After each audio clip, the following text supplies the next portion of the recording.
Ah, vous me direz que je connais les bonnes adresses. Le Ratinto, qui est un des plus vieux cafés de Namur, 1616, sur la place du marché aux légumes. On est au cœur du sujet de ce télétourisme dans lequel je vous souhaite évidemment la bienvenue. Nous sommes dans Namur, ville capitale, ville patrimoniale également, pour y voir l'évolution de certains bâtiments ou de certains quartiers accompagnés par l'Institut du patrimoine wallon, l'IPW, qui est également le partenaire de Télétourisme. Et ainsi, je vous propose de commencer, par exemple, par ce qu'on appelle l'îlot des bateliers, qui est en passe de devenir vraiment un des pôles historiques, patrimoniaux et touristiques les plus importants de Namur. Myriam Marchand.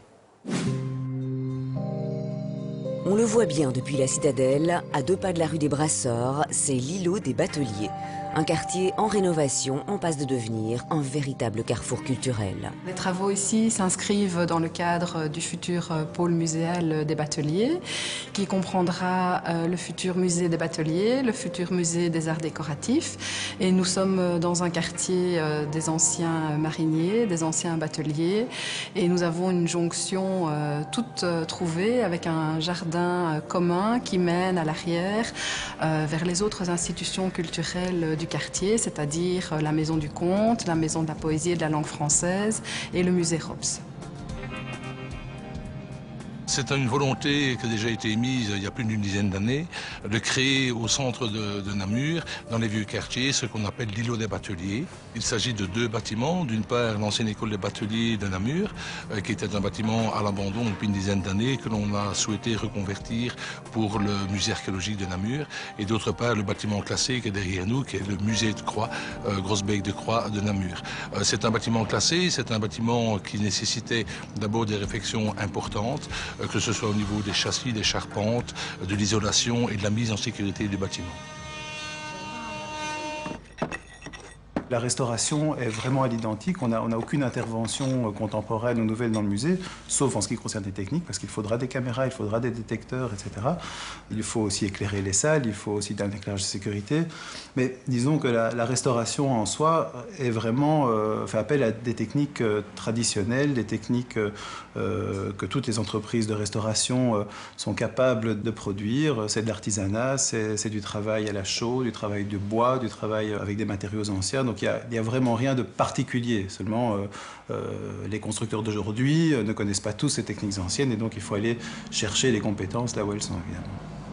La société Monument restaure exactement à l'identique tout ce qui est le bâtiment, donc la charpente, les pieds de poutre, les pierres, tout doit ressembler à l'année de construction du bâtiment.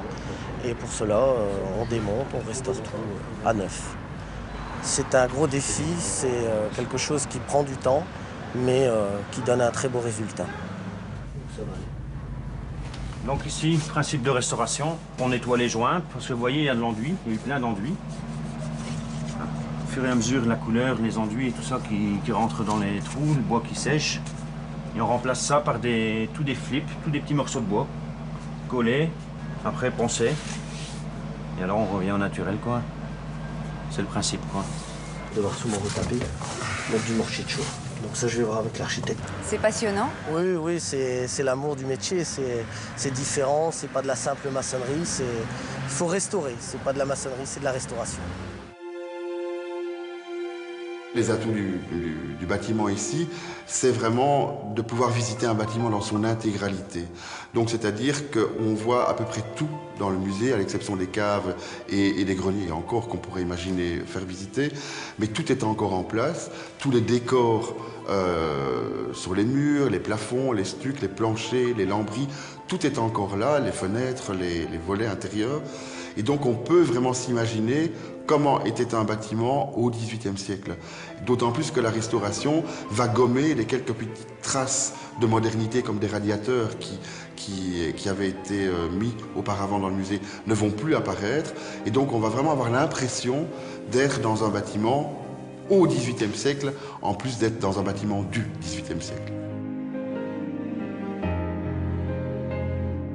Un hôtel de maître remarquable et une vitrine de prestige pour la ville de Namur.